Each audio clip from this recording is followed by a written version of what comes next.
And I'm thrilled to be here with you, Lynnaea, and the remarkable work that you're doing as an evolutionary leader on this planet.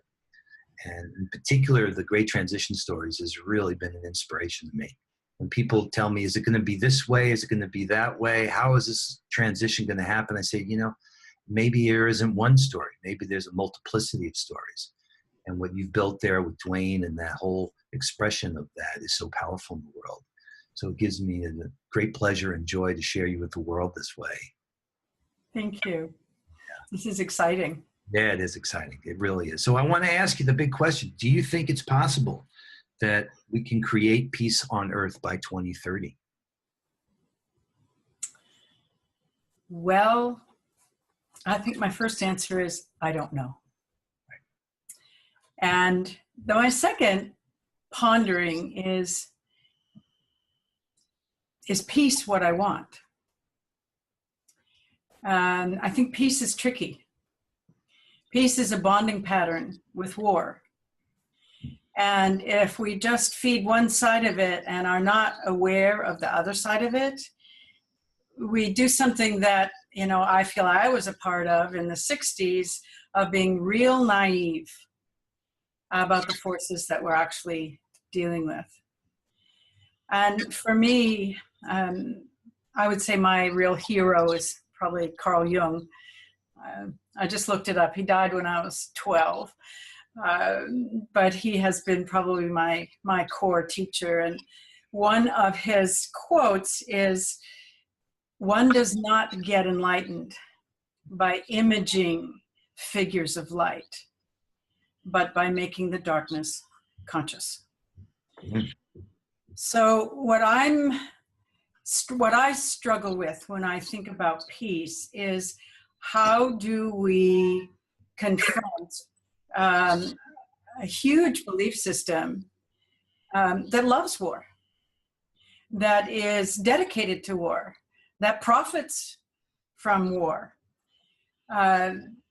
It feels like, for me, and this comes out of my new stories work, that we are in a story war. Mm. And you and I and all the people on the summit are people who believe certain things, like that we are all connected and that we're related, that everything is intelligent, and that in order for us to move forward, we need to recognize that connection, work with each other, and with respect, with care, with compassion. That's one story, but that is not the story that is rising right now.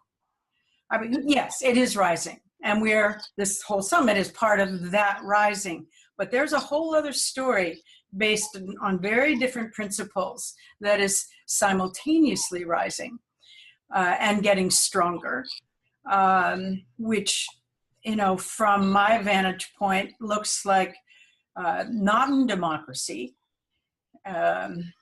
I would go as far as fascism when I see a headline that says 200,000 kids going to be separated from their parents. It's like, what are we creating? And there's a lot of oomph behind that around a authoritarian leader, one person winning. One of the things I love about your work, John, is that you were able to take this force of competition and put it together with cooperation. Right. And for peace to happen, I think the same thing has to happen. We have to recognize our deep desire for peace, and which requires a change in mindset. It requires a change in relationship, and also recognize that whether we like it or not, we are at war and we are being attacked. At a gathering earlier this year, there was a young man who has been working at the real kind of inner cog of cyber warfare. And it's very clear that we were attacked by the Russians, that there is a concerted global effort to kill Western democracy. And it's working. Things are blowing up all over. They're going to continue to blow up. They could get a lot worse. And so I think we can't go blind into the push for peace. We have to recognize and make conscious the forces that we're dealing with. Right, right. Cool. And in my work, it begins with us. We have to recognize the warrior in us.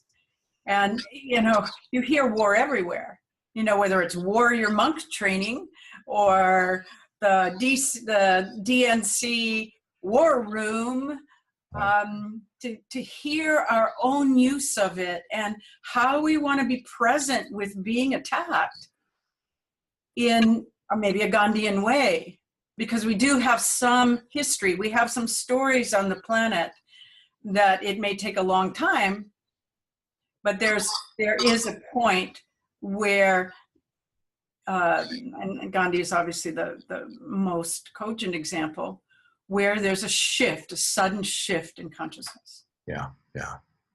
So can you imagine that happening? If I don't read in the news every day. And that's the paradox, because I think those of us who do come from compassion and love and want to increase that have to also not bury our head in the sand. So how do you read this onslaught of just devastating messages over and over and over again? You know, so we got rid of Scott Pruitt. So what? The one behind him is just as bad. And it's kind of like that. Oh, yay, yay. So someone's no longer there, but then what's replacing it? If it's not being replaced by somebody more balanced or somebody holding the whole, then it's not better. Yeah. Okay. All right. So what are the 3 to 5 most critical things you think need to happen? We're pointing to a number of them. Well, one is that we need to wake up to our own inner violence, our own war inside of ourselves, to really take on. And, you know, something from Jung is that consciousness is not an easy process. It's painful. One of my teachers, Hal Stone, who developed voice dialogue, talks about consciousness being sweat. He calls it consciousness is sweating. And it means holding the tension between the opposites. If you're just one-sided and you're self-righteous about your side, that isn't consciousness. That's identification with one part. Got it. So part of what we have to recognize in ourselves is both parts. So that when we see someone that we think is the other, like somebody who sells weapons for a living, maybe, to see the humanity in them, to hold them also. Because if we're just polarizing, we are not moving ahead toward peace. And if we want to leave out a whole part of the population or shame them or blame them, which is part of, I think, what has had the Trump whole thing be able to happen, is too many people felt shamed by truly people like us, educated people. Yeah. And, you know, it's difficult because I came out of a stream of education is everything. Get as educated as you can. And it's really clear to me that there's conscious effort to dumb down our population and make it so crazy that has no idea what truth is. Right. So how do you counter that? How do you hold a greater truth? I think one of the traps of a lot of people I know is the tendency to essentially make the other the enemy, We talk a lot about inclusivity, but who's not at the table? Who are we actually still not including? And it's people that don't think like us. Yeah, yeah. Well, the Dalai Lama says it's compassion for the oppressor as Yes. for the oppressed. Yes, exactly. I totally resonate with that vision you speak to, that is inclusive, that's truly big enough to include the views we don't agree with, and we can listen past those differences and respect those differences. Yeah. Well, what do you, given all the wonderful things you're a part of and you're doing them with your life, what do you want to contribute to creating peace on earth?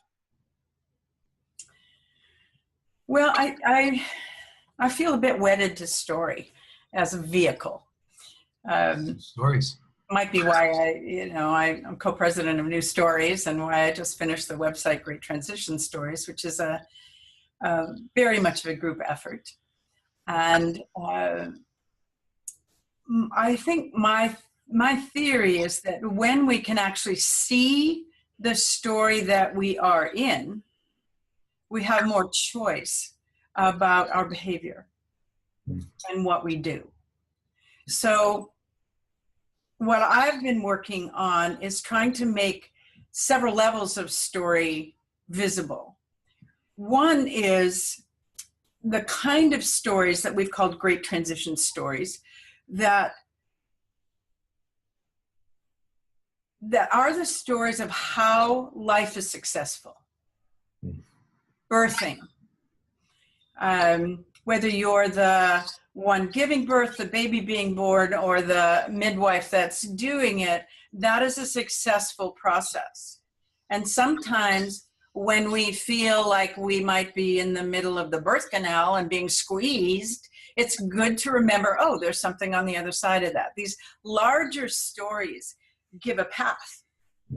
Sometimes they give sort of instructions about what to do. Or how to hang in there. The butterfly story is most people are familiar with that. And for me, I think the butterfly story, it isn't about that everything gets dissolved. I think that's a story for our psyches, that at least I think we've all, or at least certainly I have many times, gone through a period where it feels like everything I believed is starting to dissolve. And during those times when I feel my life is falling apart, I'll find myself cocooning. And sometimes it goes even, the cocoon's there, and then I just really have no idea what's going on. And then slowly new imaginal cells emerge, and over time there's a true transformation of consciousness, where what I was seeing at kind of a little level of the caterpillar on the leaf becomes a much wider open world. And that story helps when you feel like your life's falling apart. So these kinds of stories are growing up. I mean, one of the things I love about growing up is we actually know what it looks like to become a responsible adult. And if we look at that story in relationship to humanity and go, okay, where is humanity in its developmental stage? Dwayne tells a story of going around the world and asking group after group after group, well, do you think humanity is a toddler, a teenager, an adult, or an elder? Over and over and over. What do you think the answer is? Toddler. Well, there's that, but it's usually teenager.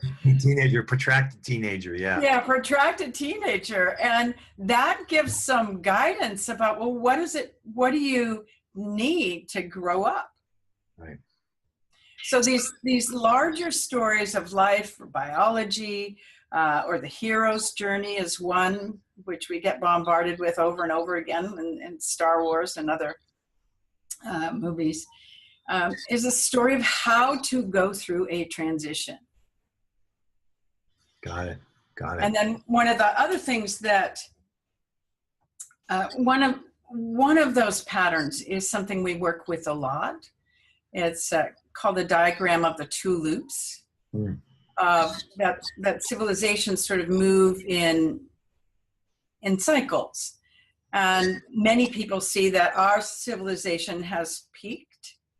I read a wonderful article by Chris Hedges earlier this year about, he saw it as it peaked with the declaration of war on Iraq in the Bush administration. But it doesn't take much to look at what seems like a dying empire. Right. And there seems to be a lot of energy to kill it even faster. And just pulling apart everything that America used to stand for. Yeah. So meanwhile, while that's happening, there are a lot of people that are trying to slow that down, trying to mitigate the pain of it. And they're in schools and in hospitals and in the peace movement, trying to slow that down. Meanwhile, there's another loop starting up. And, you know, initially a lot of new ideas don't go very far, but then they start to rise. And that becomes the next paradigm. And I feel that a lot of my work is in that, is feeding the new. We have a whole section on the Great Transition Story site about emerging stories. Where are the life-affirming stories that point to a livable future, a future we might want? Things like permaculture, things like interfaith and interspirituality. That if we feed them, which is really what I think this Peace Summit is about, is feeding a new possibility. So we're putting our energy toward that. And then there are the people whose work is really about helping people bridge. So I think building the new and helping people bridge so that people who may feel stuck in kind of dying industries have a way to move forward without shame or blame. And that's where I see our work being. Yeah. And that is so powerful. I mean, the word transition is exactly. I mean, in fact, Nori Huddle, who's on the summit as well, wrote the book Butterfly. And she was explaining to the me, first one, yes. You know, and how if you ever see a cocoon, you don't want to help the butterfly. Right, exactly. Actually, the pain that the butterfly needs to go through is what moves the circulation inside the butterfly to grow the strength we need to. So the fact that you have a container, Lynnaea, that allows us to identify where we are in those two loops and gives us a path forward so we can see while we're hospicing the old, we're midwifing the new. I mean, that is beautiful. That is a fabulous gift. And it's a good diagram because it lets everybody find their place on it. Right. And move. And see, it's not everybody's job to invent new things. Right. But if I may, I'd like to go back a little bit. The story with wars. I think it was Thomas Merton and then Covey, who made popular the phrase, people climb the ladder of success only to discover it's against the wrong wall. And I think as a nation, as a culture, we have named success against the wrong wall. And the core thing that needs to shift is a different measure of success. If success, we've sort of made money and profit a god without any consideration of the impact. And, you know, people, I just read that's now down to about 5 or 8 or I know, Zuckerberg outplaced, what did I see today? Zuckerberg outplaced Buffett in number 3 of the most wealthy people in the world. It's just terrifying. You know, 5 to 8 people own half the world's wealth. Right. That archetype is, that's like, somebody wins at the top and as a result, everything else is decimated. That's not a good model for us. So part of what we work with at New Stories is how do we shift that ladder to well-being? What would it be like if we acted in every one of our choices? What is the most compassionate, life-affirming choice we could make in any moment? Not, well, I can make more money if I do this. And well, that person will get screwed, but Yeah. And we all have to see that in ourselves when we make those decisions, not just, those bad people out there do it. But we need a fundamental shift, and a lot of people are working on it. The clean money movement, socially responsible investing. It's not that money or business is bad. It's like, does it have all the bottom lines in it? Right. Is it also taking care of the planet? Is it also taking care of the community?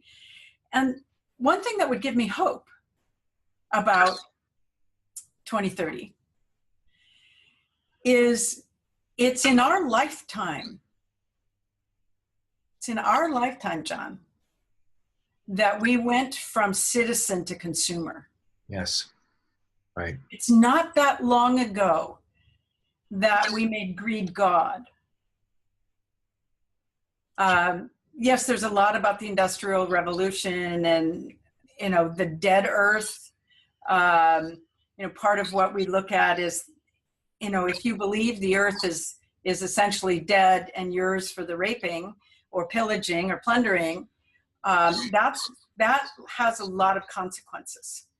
And it's not a compassionate worldview. It doesn't really care about people. People in the way are collateral, or slaves, or serfs. We're rapidly moving kind of backwards a few hundred years, or maybe even 1,000, to serfdom. When you have 8 people who are the lords and everybody else is in service to that. But if we began to look at well-being or consideration of the whole in our thinking, in our being and behaving, then peace actually becomes something sought after, and it almost arises naturally. Mm-hmm. Yeah. If we can change that core belief. Yeah. Well, one of the insights we've gained in this is that alignment is not the same as agreement. We don't all have to agree. And the conflicts that we have, if we can learn to resolve those without killing each other over them. Right. It is a new story that is going to take us there. And you're right, the century of the self and the way we all of a sudden went from being citizens to consumers doesn't have to stay that way. It wasn't always that way. And it's great to hear you speak so clearly and eloquently to the possibility of a new story emerging. So then let me ask you this as our last question. Are there other key insights that you have on how we can all work together to create peace on earth by 2030?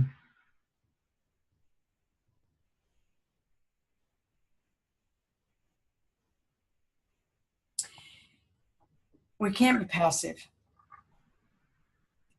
And, I'm as guilty about it as anyone else. Complacency, passivity.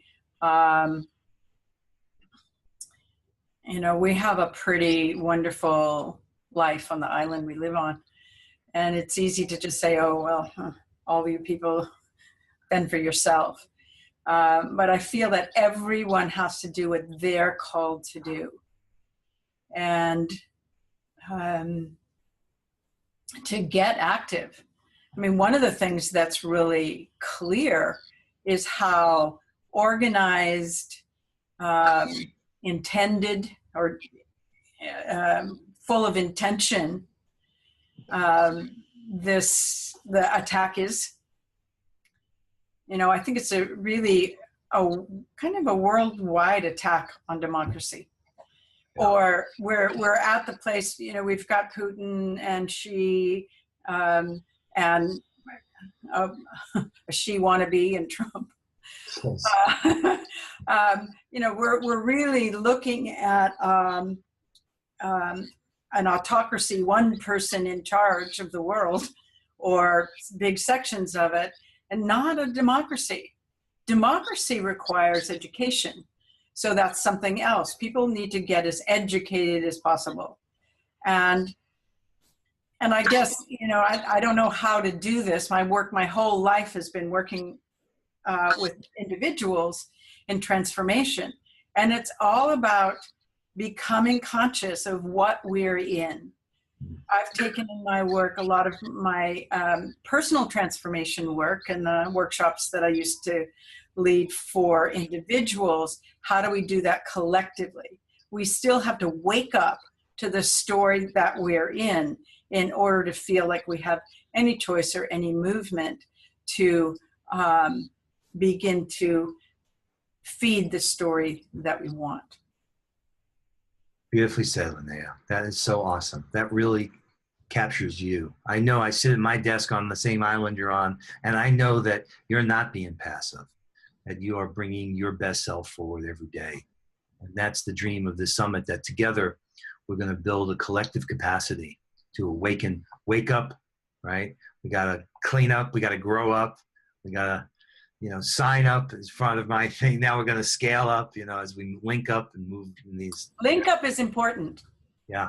Link up is really, really key. That sense of you want to grow something, connect it to more of itself. Yeah, exactly. Perfect. Well, thank you for spending this time with us and for the great work you're doing at New Stories and Great Transition Stories. Great. Thank you, John.